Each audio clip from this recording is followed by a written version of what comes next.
Hello, welcome to another episode of Bauer SPO Coffee Chats, where we invite industry guests to talk about everything in supply chain management, recruiting for our students, and any life advice. My name is El Estinal. I am the VP of Student Development for Bauer SPO this spring 2021.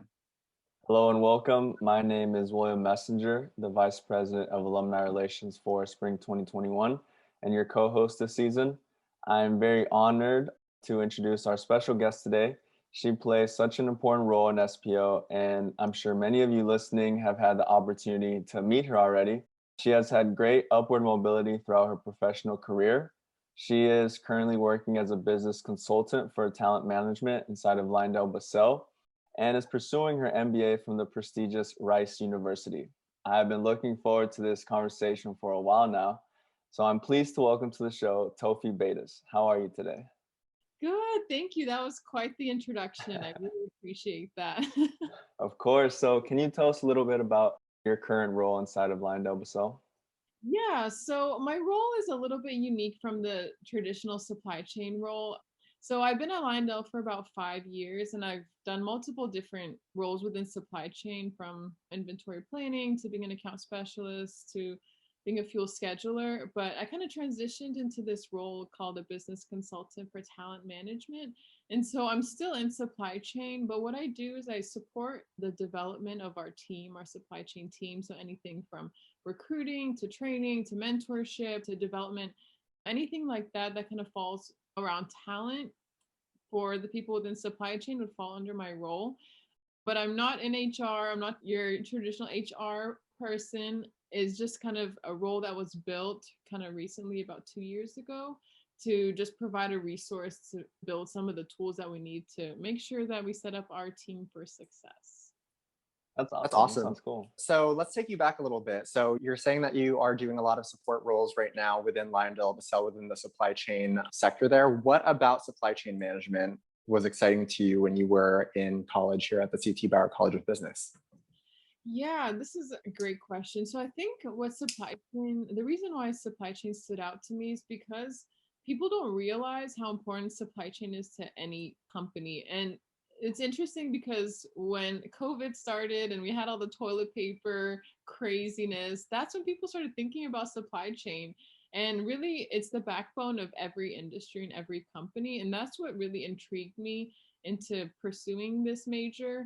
I was a double major, marketing and supply chain. I thought that kind of went hand in hand because sometimes salespeople are working with buyers or they kind of are on opposite sides of the table. But I really liked that it's so diverse and you can do so many different things, from working in manufacturing to working in logistics to working in procurement.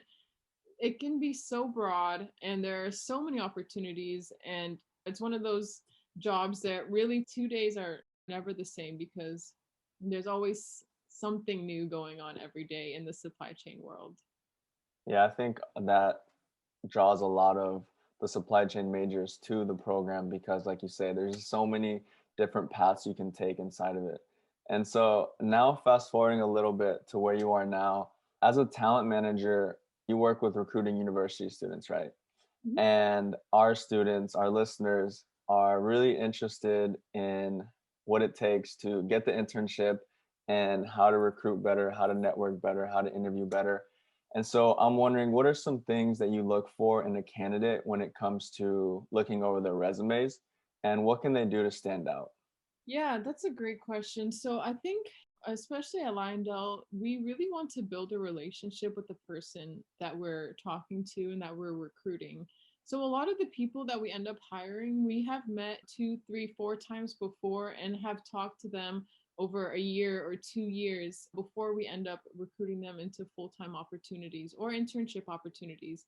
The timeline would be a little bit shorter for internship, but we really want to build a relationship to know who the person really is. We can read their resume, we can kind of learn a little bit more about them, but that's something that we kind of value whenever we do our recruiting.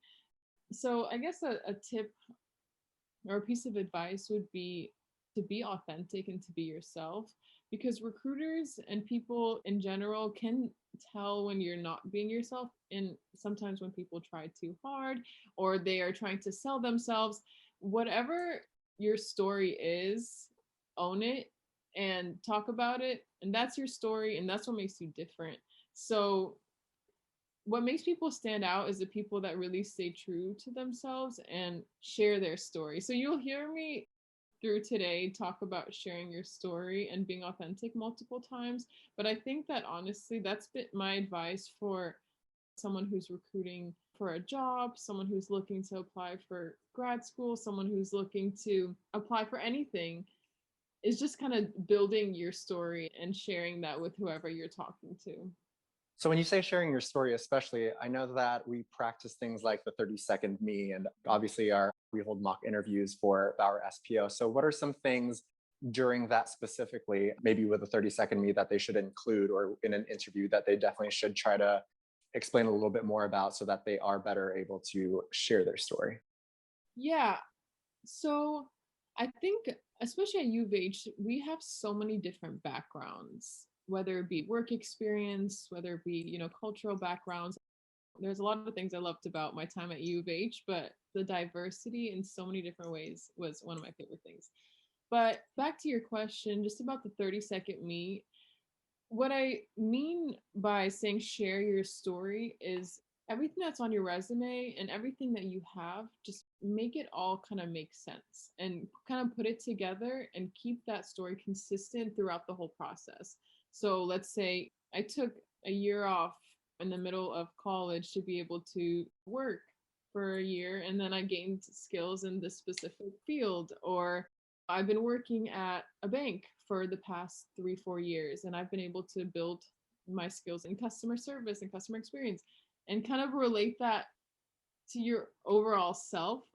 I think the main point is just taking all of your experiences and kind of putting them all together and just making it make sense. Even when you do the case competitions, that's one of the feedback that you receive quite a lot too, is tell a story. And it's really the same thing here. It's just taking your experiences, even if they're like 10 different things, just kind of being able to put it together and make it make sense. And then owning that that is your experience and that's what makes you different. If that answers. That's great advice. No, yeah, that's great advice. I think, especially, I know a lot of students are non-traditional and they have that prior work experience. Maybe they, took a little bit time off of college. So it's really encouraging to hear, even though you did not take that traditional route, you can still make it make sense and you can still really apply it into what you're now doing and what you're interested in pursuing in the future. Yeah. Yeah. Because every experience that you have will build on yourself and the skills and the qualities that you have. And so, yeah, like you said, it all makes sense when you put it all together. I think that also goes hand in hand with, although we are in a professional setting, you don't have to only talk about professional things. Like you said, share your story. It doesn't have to be only about supply chain. Like, share where you come from, what you've done, where you've worked outside of the industry. Because at the end of the day, we're all people, and that's the most important thing, is connecting, right? When you're networking, it's about making a connection, building a friendship.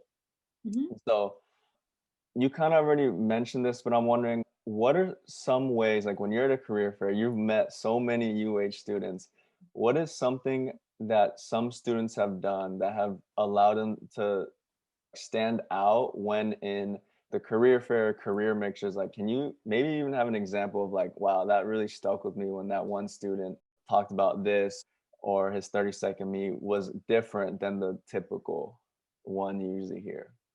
Yeah, there are actually some stories that are stuck in my head because they were kind of different, and people kind of sometimes put them to the side. And I'm like, no, please expand on some of these things. So some people, when they're sharing their 30-second me, they may skip over some of the things that they do on the side. Let's say, I remember someone last semester said they bought and sold shoes on eBay. Or, someone did that with cars, and also someone else did that with stickers. They have their own personal business inside of their home. People started building businesses during the pandemic, whatever the case may be, cupcakes, those are the things that kind of stick out to me because they're different.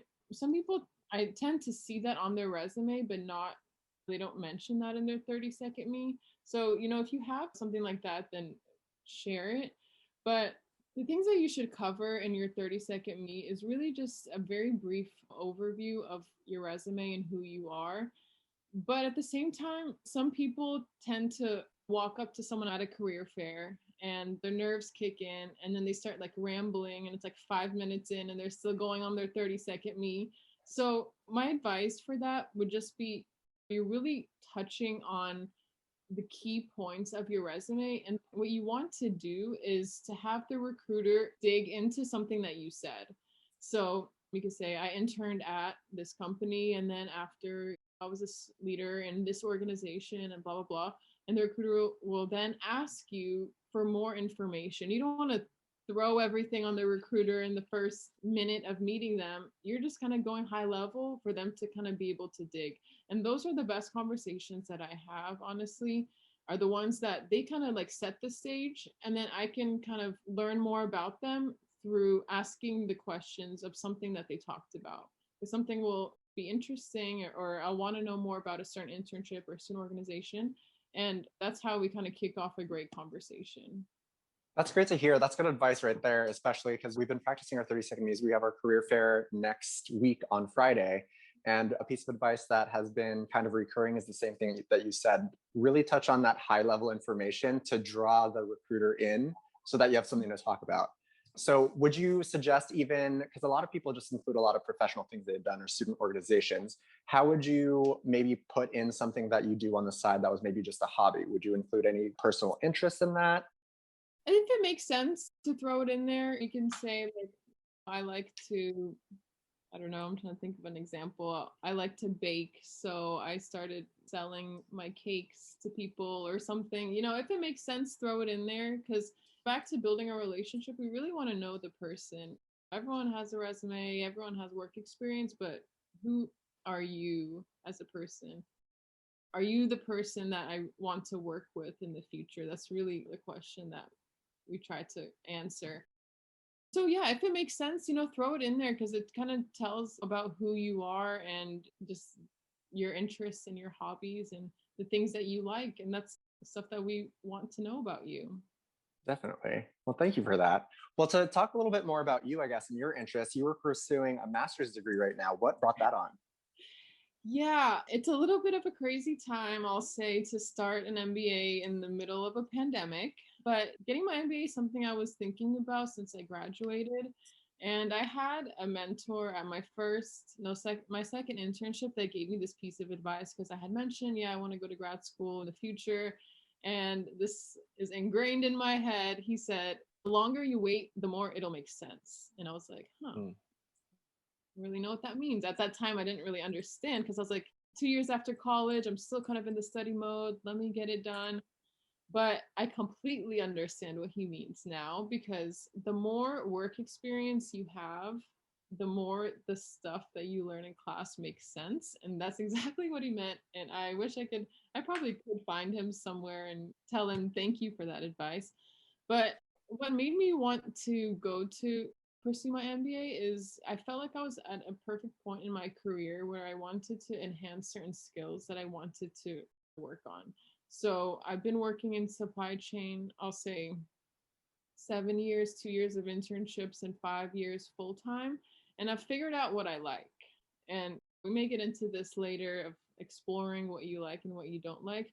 So I'm at a perfect place where I figured out what I really am passionate about. And I wanted to kind of go back to school and hone in on those skills. And 5 years was kind of like a sweet spot for me. It just kind of made sense to start at this time. But MBA or grad school is not for everyone. Is people are like, oh, I don't really care. But I really like learning, and I really like school. And you don't realize until you graduate that you kind of miss it, honestly. I'm like, now that I'm back, it's kind of fun sometimes to study and things, because you really are in a place where you're learning so much and gathering so much information and kind of applying it to your work. So, you know, it's a great opportunity if that's something that, you know, you're interested in. I will say, if someone is thinking about doing a professional MBA, which is when you're working and doing school at the same time, it is just a little bit of a wild ride with trying to, you know, manage everything. But one side note, actually, that it is a very small world, because 3 of my supply chain U of H peers are actually in my class. So you never know where you will reconnect with others If you guys are listening to this, shout out to my Cougs. But yeah, you never know where you'll reconnect with your SPO friends in the future. I do like that you say sometimes you have to take a little bit of time off to really realize what you want to get out of it. And that's just, I think, really important, especially since when a lot of our members are building their resume or trying to include things in their resume, even if it's just an academic certificate, they think just put it all on. Should I do my master's degree? I'm like, you're a sophomore. Let's get through that year first and then figure out why you even want to pursue a master's. And I think that's really important for you to note, like, make sure that it's a little bit more focused. Do you have any additional kind of advice for someone who may be looking to pursue that directly from college?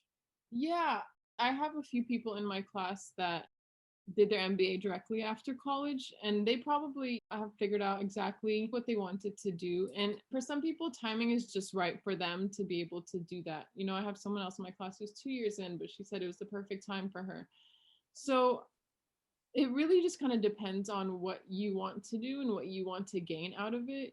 Some people go directly to grad school to maybe get a more advanced role after graduating, for example, you know, rather than an entry level role, maybe they'll get an intermediate role. So, you know, it depends on what the person really wants, then it may make sense for that person. But from my own personal experience, just based off of being around, I was about 4.5 years when I started my MBA. I understood what I was learning in class and I was able to contribute because I have had a few years of work experience. But, you know, whatever works for everyone. I have people in my class who are 10 years out of work, so it is very diverse. Yeah. So you said you are a professional, obviously working at LyondellBasell and doing grad school, and I'm sure you have a family and friends and a whole life outside of that. So you have almost 70 endorsements on LinkedIn for time management. So that is a lot of endorsements, and so I'm sure that you have some kind of special skills and insight that others may not have.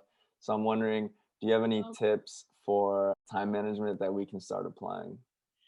Yeah. So when I started my MBA, it reminded me of my time at U of H, honestly. Like that was the last time that I was this busy because class during the day, events at night. Now I'm kind of flipped. I'm like work during the day, school at night.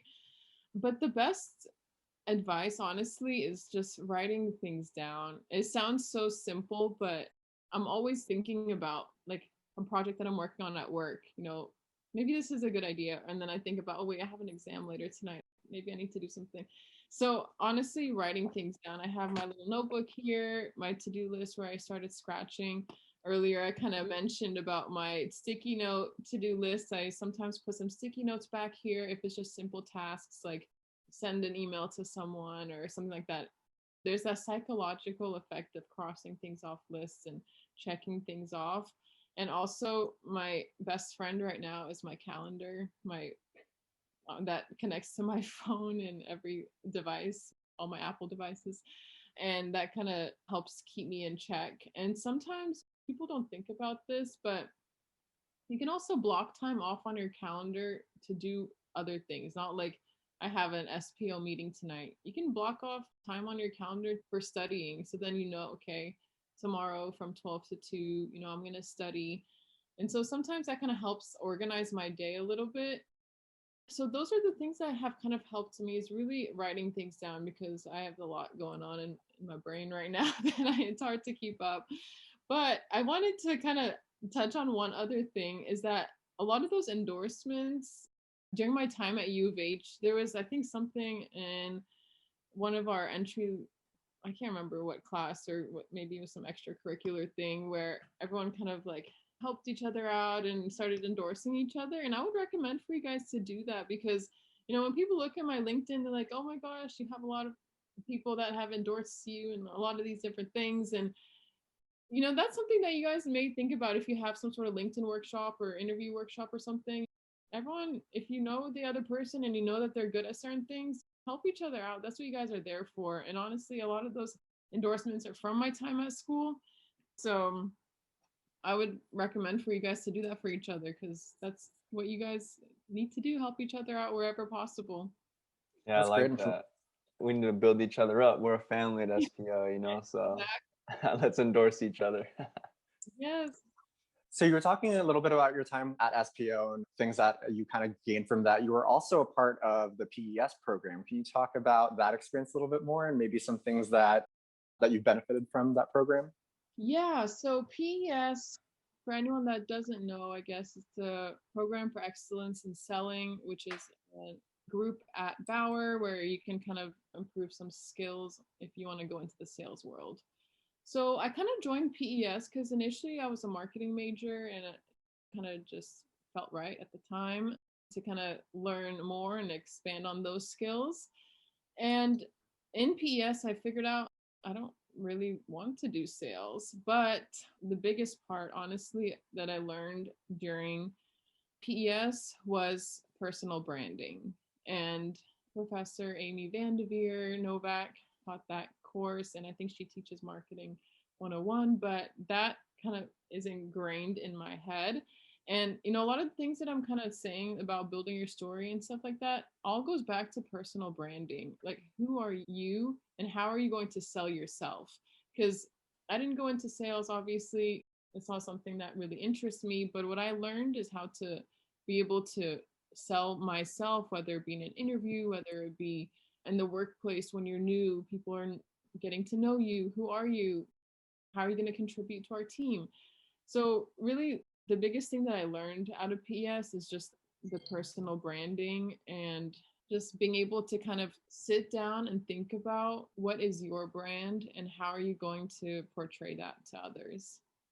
I think it's important too that you touched on the fact that even though you were part of that program, you realized it was not necessarily something you enjoyed. And I think it's important to remind everyone that it's a great opportunity to try things out because you will learn something one way or another.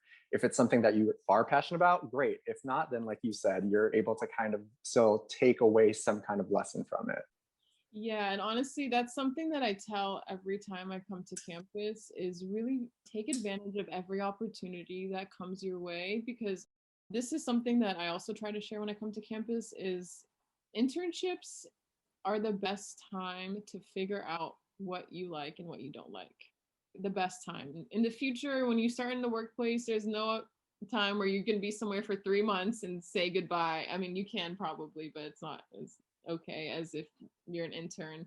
So, on that note, sorry if I'm kind of like steering off, but I always tell people to try different things through internships too, because supply chain is so broad.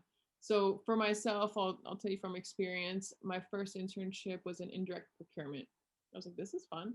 This is cool. I like this. My second internship was in a procurement type role. And then my third internship was in like contracts and sourcing and a lot of data. And I figured out, okay, this is like, no, I'm not very data driven like all my other supply chain peers who are amazing at data. Just, I don't know, that skill never was very strong for me. So in my internships, I figured out what I like and what I don't like. And when I was looking at Lyondell and there's the two different departments, procurement and supply chain, I'm like, for me, I like supply chain more than the procurement side, which is the customer facing side. So my advice really is if you see very unique and different internship opportunities, take advantage of them. And that is really your best time to figure out what you like and what you don't like. You can do a spring co-op, a fall co-op, a summer internship, and you have 3 different experiences under your belt. So I just wanted to throw that out there because that was the biggest help for me. Because if I started in a role that was very data heavy or very something that I didn't think that I liked, then it would have been probably a different experience for me. Of course. Yeah, it's so important to try new things, put yourself out there, and also like not compare yourself to other people because other people they love data, they love the numbers, and other people, don't, and it's okay. It's about figuring out what your passion and your skills are because we all have our own thing.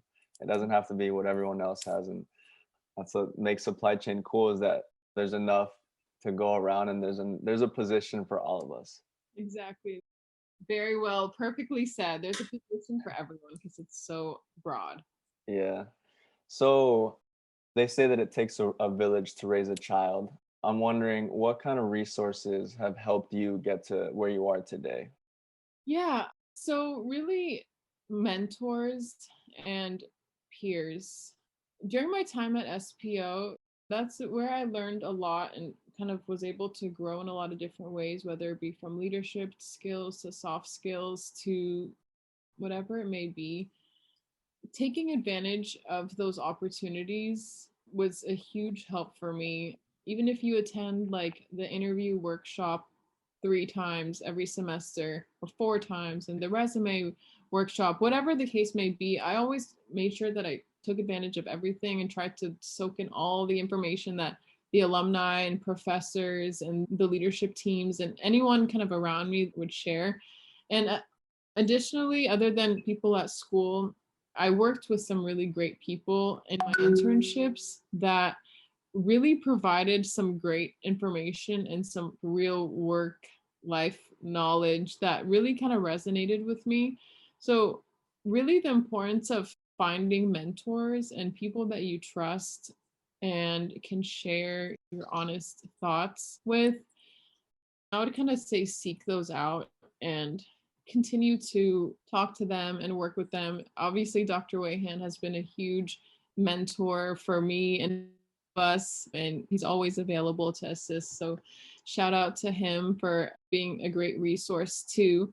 But seek out people who you can trust and people who you can talk with, and just continue to build off of that, I think. That's great advice. Thank you. We talk especially during this season about mentorship and really utilizing the resources that we have, because the biggest feedback we got was we want to be able to do things right now. Everyone, all of our members are so hungry and eager to learn and adapt and make themselves more marketable. So it's really great to hear from you and others to really rely on the resources we have now and really lean on everyone, including other members. So thank you for that. So to close things off, we always ask our guests this one question, which is, do you live by any piece of advice or motto? Yeah, I actually have two. One of them, Will just actually touched on, which someone had said this to me last semester, and I was like, I love this. But this is just a piece of advice that it's a quote. Comparison is the thief of joy. And that is so relevant, and especially in today's day and age, like with LinkedIn and Facebook and Instagram, you always see what other people are doing, and it sometimes is not good for your mental health, honestly, to be like, oh, this person, got an internship here, this person got this, why didn't I get that? Everyone has their own experience, and really do your best to not compare yourself to others, because that really is going to be mentally draining, and everyone has their own path. So that was just a piece of advice that someone said to me last semester, and I loved it. I guess something that I don't know if I would say I live by, but I really like is this quote in Arabic that I try to translate it. It's like, do good and good will come to you. And that's something that has resonated with me because I've always kind of lived by that, I guess. I mean, I like to give back and I like to work with people, and which is why I found myself in a place where I'm in a people development role. And I found that being genuine about that and being authentic and figuring out that I just genuinely like to help people, that has allowed me to receive different opportunities just by staying true to my values and staying true to the things that I really believe in.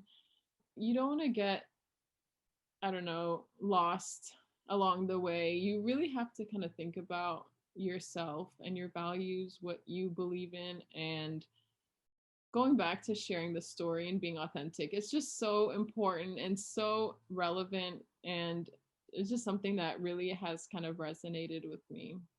That's wonderful. Thank you for that. Yeah, that's so good. That's such a great reminder, because realizing that from our values and like this place of I'm doing good, not because I want to receive good, but just to be a good person, and then all the other things come with that. So thank you so much, Tohfe. We really appreciate you and your time and your words. Where can our listeners follow you or connect with you or reach out? Yeah, feel free to connect with me on LinkedIn.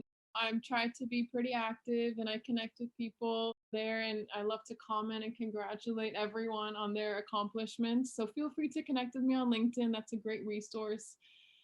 I did want to add one other thing that I think that can also be a closing is that don't forget to take care of yourself.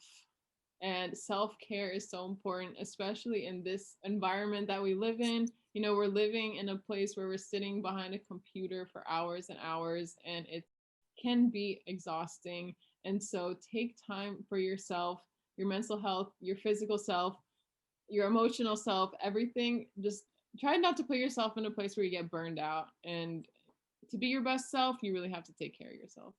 Hmm. Those are Sorry. some great words. No, those are some great words of advice, and a great. No, it's a great way to end things. So thank you so much for that. You provide a lot of really great pieces of advice and knowledge for a lot of our members, and it is really important to take care of yourself because at the end of the day, well, if you want to be able to help others, you first have to take care of yourself, right? So thank you so much for that. All right, well, that wraps up our time with Tohfe Beidas here.